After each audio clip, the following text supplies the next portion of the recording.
My name is Bruce Barnes from the New Bedford Preservation Society. This is the last tour of our season, and we're doing County Street from here to Elm Street. Some of the great properties that existed and still exist in New Bedford are on this stretch. County Street really was the fashionable street in New Bedford for about 80 years. From really, if you're familiar with the city, from Allen Street, really all the way out to the Common Park, or Klasky Park now, were residential properties, and mixed in within, well, most of the residential properties on the stretch we're going on were mansions like this, all over. Everywhere now where you see a commercial building, there was a mansion. In fact, at the corner where the Unitarian Church has their lawn now, that was a mansion at one time. So it was a very fashionable street. It was so well liked and admired by the city that they wouldn't allow the streetcar to go down County Street. There was no streetcars on County Street because they wanted to be peaceful, not noisy, and probably to keep the riffraff out. I don't know that for sure, but nonetheless, there were no streetcars on County Street at any time. They went down the other side streets that were nearby for that purpose. This building right here is the Jireh Perry House.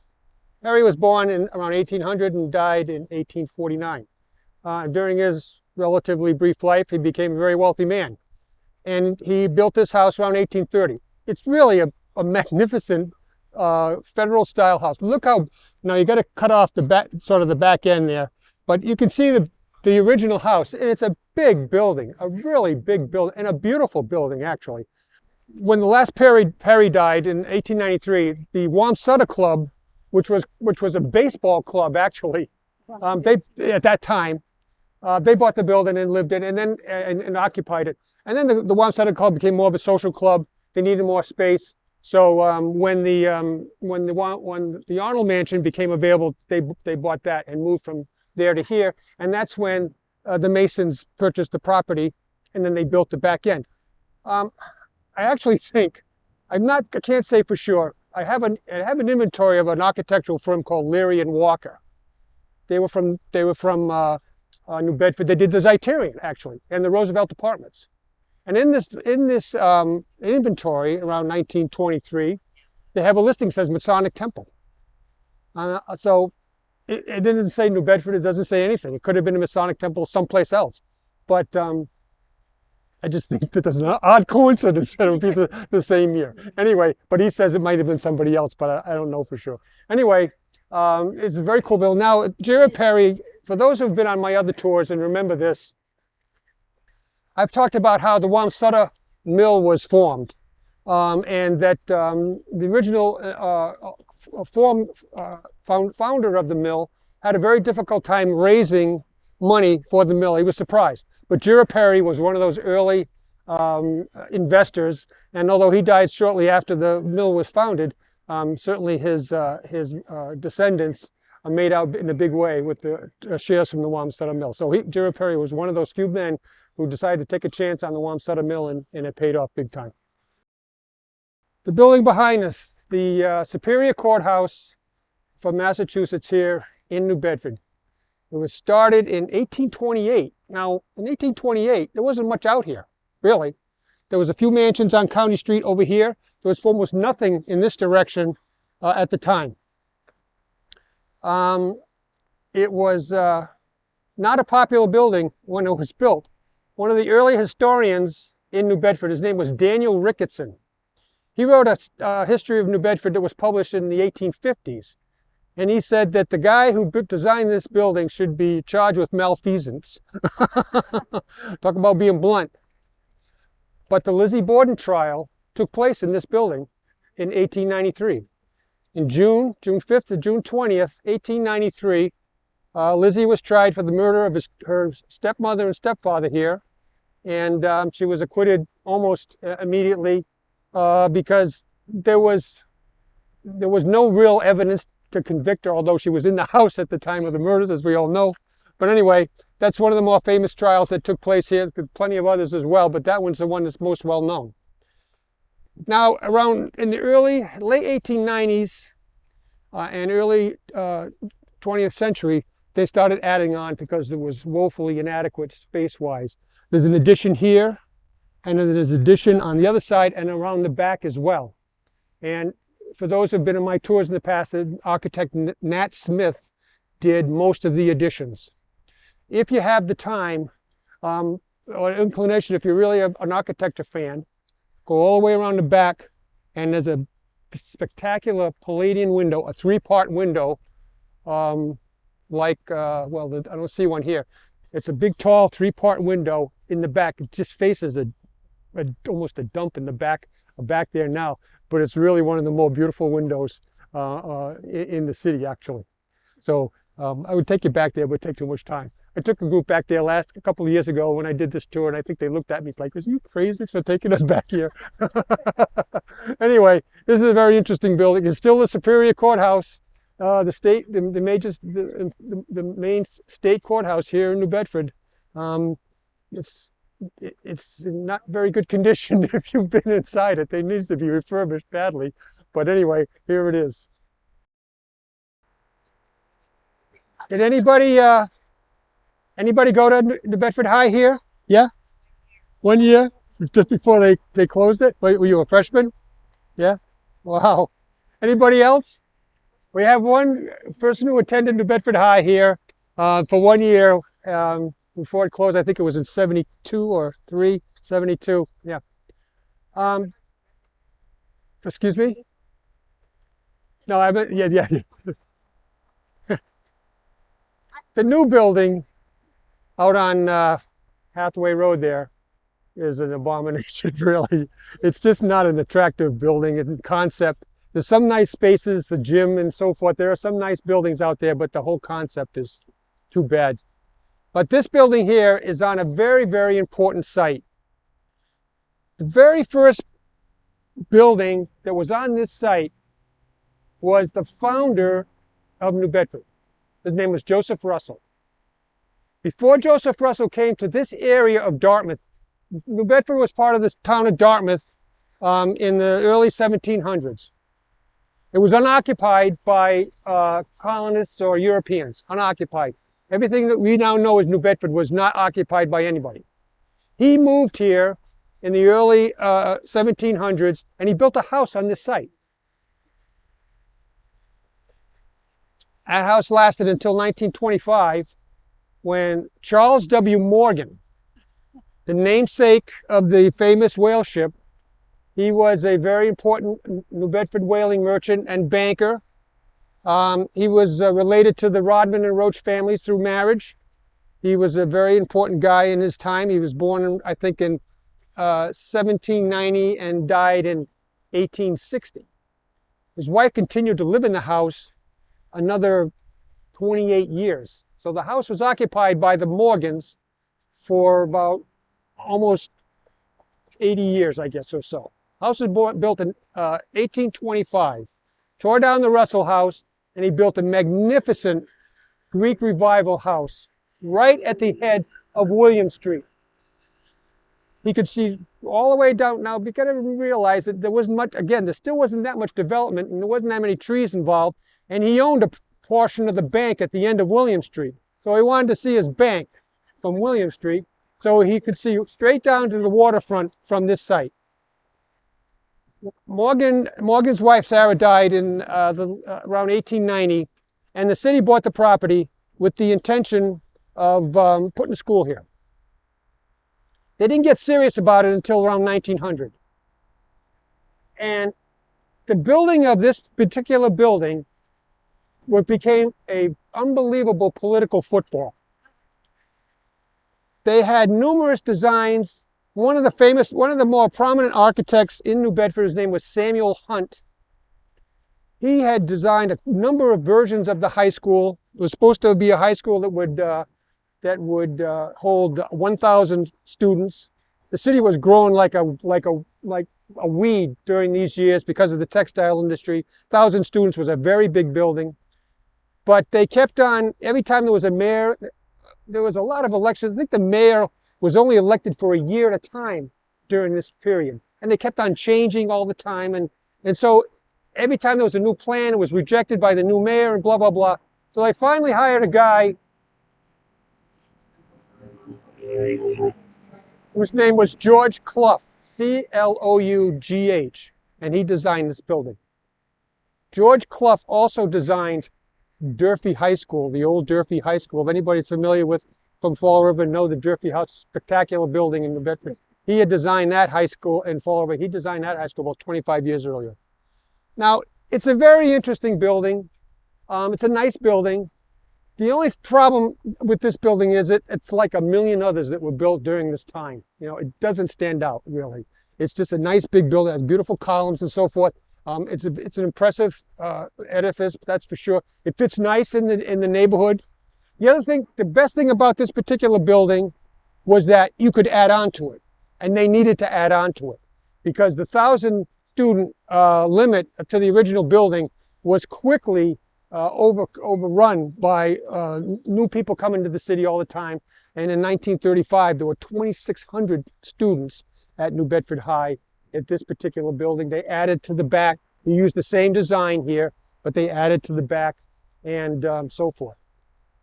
Now, to end the story about the political shenanigans that went on during this time this building was built and finished, Clough died in the middle of the construction. And so they figured, I think the city, I don't know what the city was thinking, but the city decided they were going to welch on the contract and only pay half the money. So, because there was a partner. Clough had a partner. His name was Wardner. He was more or less the engineer. He wasn't the designer so much. He was the engineer, the guy who was on site, probably make sure the building got built the way it was supposed to and so forth. But the city welched on the deal originally. They didn't want to pay the full amount. It was a $20,000 contract. They only paid like $11,000. They had some kind of settlement, but you know, and they ended up having to pay more. But nonetheless, the project, it's kind of amazing that it turned out as nicely as it did because there was so much baloney going on during the time it was being built. This home, which is now and has been a funeral home for decades now, this is one of the finest, in my opinion, one of the finest Victorians in New Bedford. Loum Snow House, S-N-O-W, L-O-U-M, S-N-O-W, Loum Snow. He wasn't from New Bedford, he's from the Cape actually, but he came to New Bedford to make his fortune in whaling, and he did so. He owned a lot of whale ships, and he was a very influential man in town.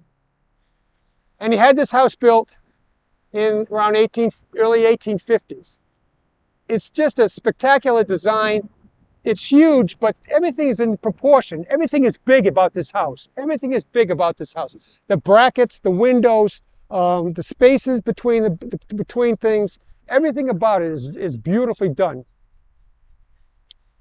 Now, a particular feature that this house has that no other, or maybe there's maybe one other, although I don't know where that might be in New Bedford, if there were even a house that may have been demolished. But this house has a unique feature, and that's the loggia here in the front. It's not actually a balcony, it's part of the building itself. It's like an open room usually on the second floor, and this is where it is here. Houses of this size in other cities, you'll have loggias. Lots of them have loggias. You go to the big Italianates in Providence, say, or any of the other cities. The big giant ones, they have loggias. An open space in front of the house or on the side of the house. This is that feature right here, that open space right there. If you've been to the Breakers in Newport, on the second floor there, all of a sudden you come upon this open space where you can see right out, and it's just, that's the loggia for that house. It's a typical feature of the Italian or Renaissance revival styles throughout history, actually. The other thing about this style of house and the interior is the incredibly tall ceilings. This house has incredibly tall ceilings on the first floor, at least 14 feet, at least 14 feet. One of the rooms that they use for public viewing, for wakes and so forth, is a double parlor on the other side of the house. I've been in this a couple times. Really, they haven't changed the antique charm of that space. It's magnificent. marble fireplaces, 2 marble fireplaces, 1 in each part of the parlors. Incredibly tall ceilings. A center stairway that's got to be at least 20 steps. I don't know how tall the ceilings are. They could be higher than 14. It's the tallest, I think, they have the highest ceilings of residential property in New Bedford in this particular house. Quite spectacular. Now, an interesting thing about snow, Loum Snow, is that the abolitionist movement in New Bedford is always attributed to the Quakers, and it was the Quakers that were the drivers of the movement here in New Bedford, and that's true. But that doesn't mean that non-Quakers were not abolitionists. And Snow was an avid abolitionist. He was not a Quaker. In fact, I think that this particular building is on the Park Service list of Underground Railroad stops for New Bedford at this particular house. This house was built around 1840 in a style like a federal style, and then it was remodeled in the colonial revival style of the same type. So everybody's always had a hard time dating this house, because when it was remodeled in around 1905, they did it in the same style. They just added more elements, more modern elements to the style. So it was always kind of confusing. It's called the Stephen Potter House, originally built around 1835 and remodeled in 1905 by John Duff, who was the primary coal baron of New Bedford for many, many years. The Duffs, originally, the original Duff, his name was David Duff. He was just a guy who was a teamster. He just carried coal from the docks to the houses, and for sale. He wasn't a dealer. His son thought, we got to get more active than this, and so he actually became a broker, a very, very important broker.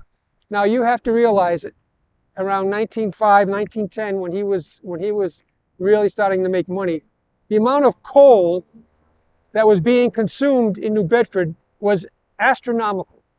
Not only was every house heated with coal, but the mills were fueled by coal. 400 tons a day in one mill. 400 tons a day of coal for one mill. It's documented. I couldn't believe it when I saw that. That's a lot of coal. And it was just, and New Bedford had 30 corporations by 1929 or so, all fueled by coal. All the mills were always fueled by coal. The mills in Fall River, all fueled by coal. There was nothing else. That was what the fuel was to run the mills. You've seen all those belts that go from the shafts and so forth. There was no electricity running any of that stuff. It was all by coal. So Duff cashed in on that.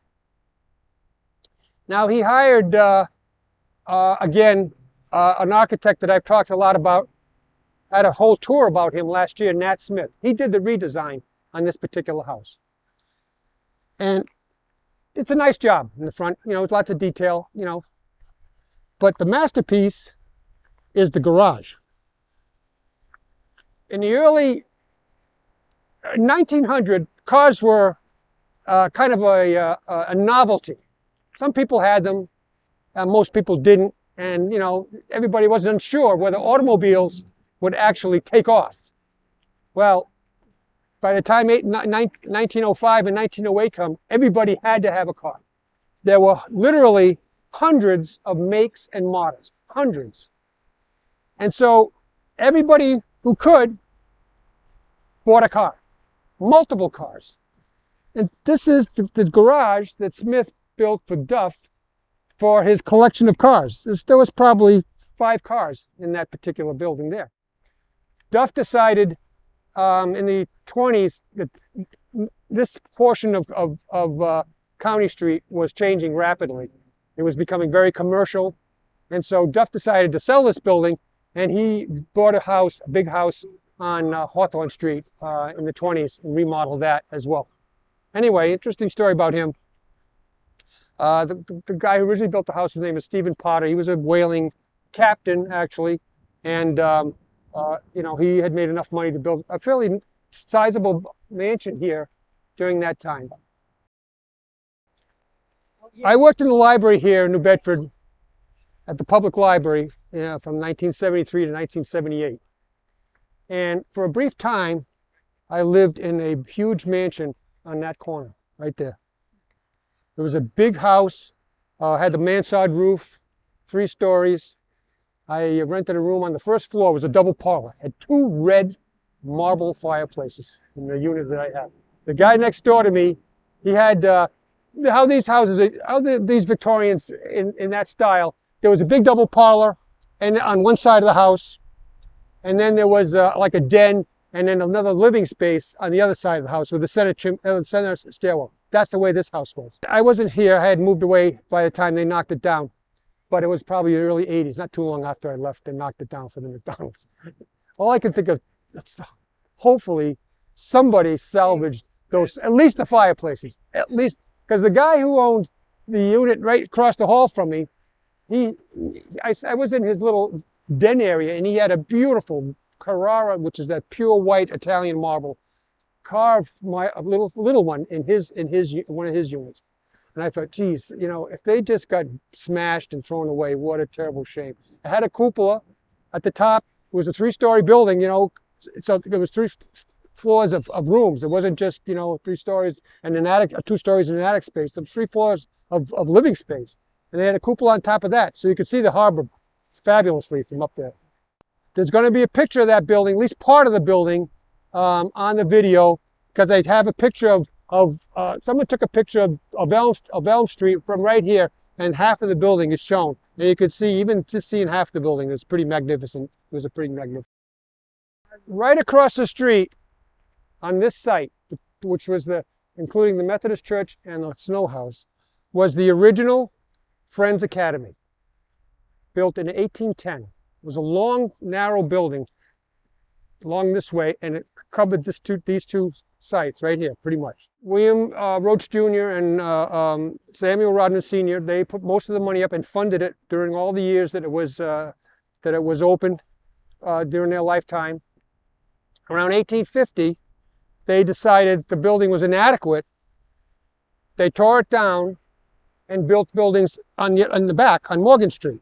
So Friends Academy was on Morgan Street from 1850 until they moved to Dartmouth around, what was it, 1940? Anybody go to Friends Academy?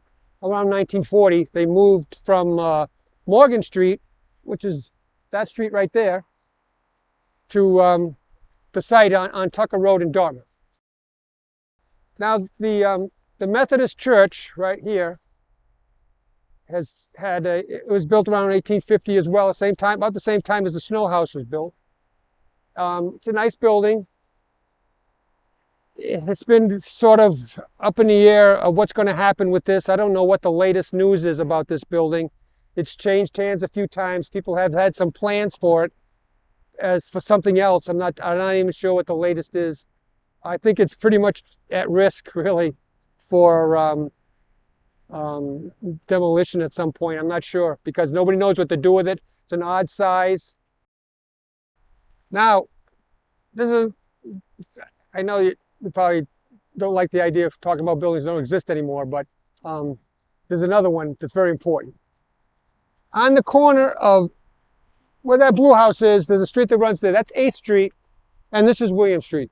Right on that corner, and almost all the way here to William Street, was one of the first real huge mansions in New Bedford.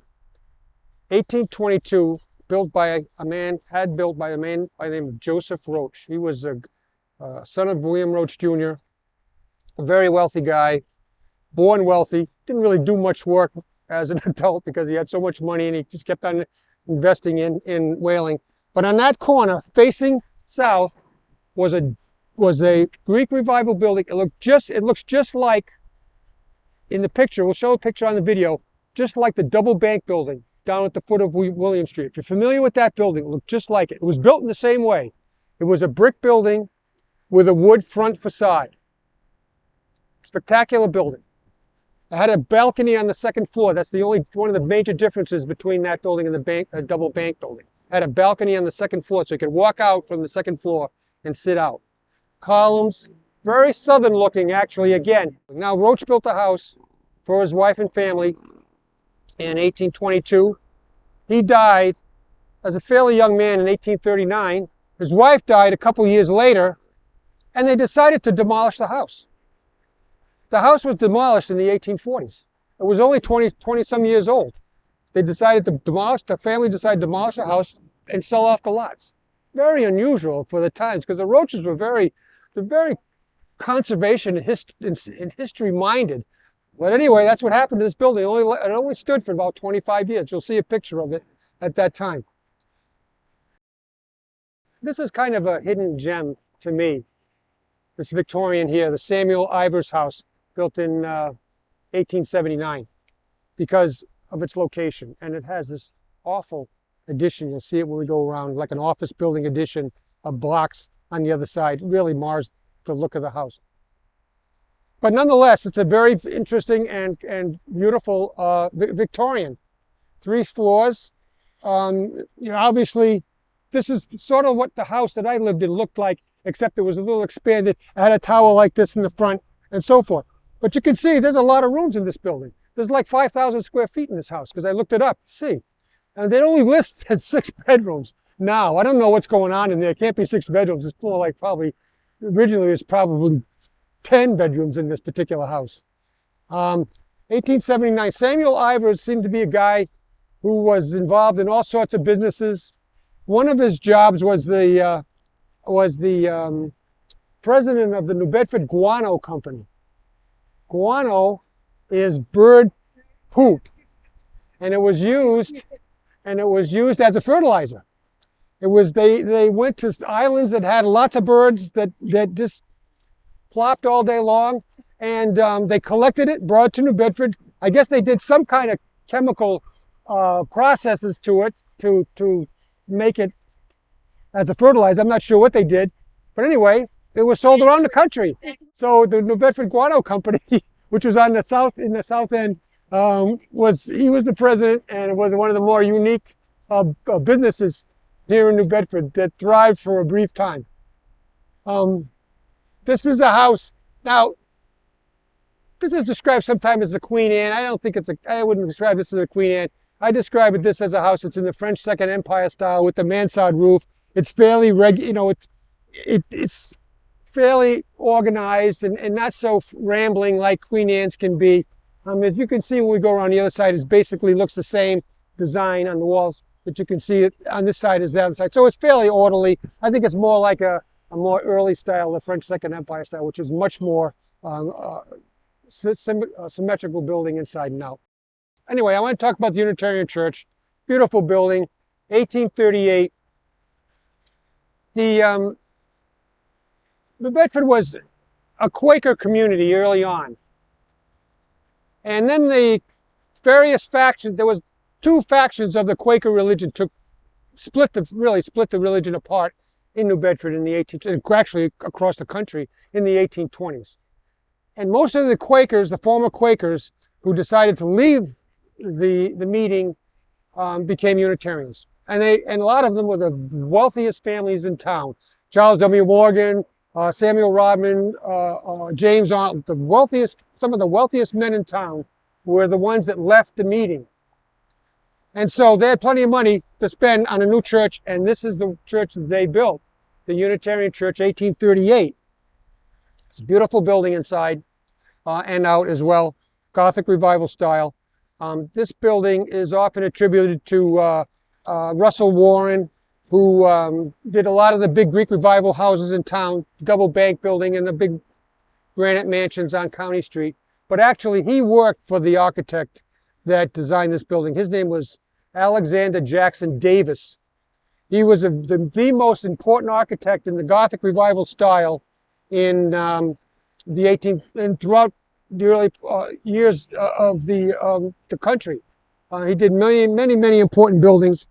And Warren decided he wanted to work for him for a year, and he did work for him for a year. And this is when this building was put up. But Warren, I think, was the on-site engineer rather than an overseer of the project. He wasn't the designer because he never designed a building that looked like this, and Jackson Davis did a lot. So now, if you've been in the Unitarian Church, if you ever have an opportunity to go inside the Unitarian Church, it has perhaps the most important piece of artwork in the city. It has an enormous glass tile mural behind the altar. 20 feet by 10, I don't know, it's huge. Covers the whole back of the church. 500,000 pieces of Tiffany glass was placed to make a picture of a pilgrim walking through the wood. It's all there's all kinds of symbolism in the picture. Spectacular piece of Tiffany glass, 500 pieces of glass into this particular thing. It was given to the church by the Prescott family, very famous for lawyers in New Bedford throughout the 19th and even into the late 20th century, actually. They, brother and two sisters, gave the money and the commission for this piece of artwork. If you ever have a chance, Unitarian Church is open a lot on AHA nights. They might even be open tonight, I think, because they're having, some kind of tour tonight. It's worth seeing. It's beyond belief spectacular. It really is. That's the tour tonight. Appreciate you all coming by.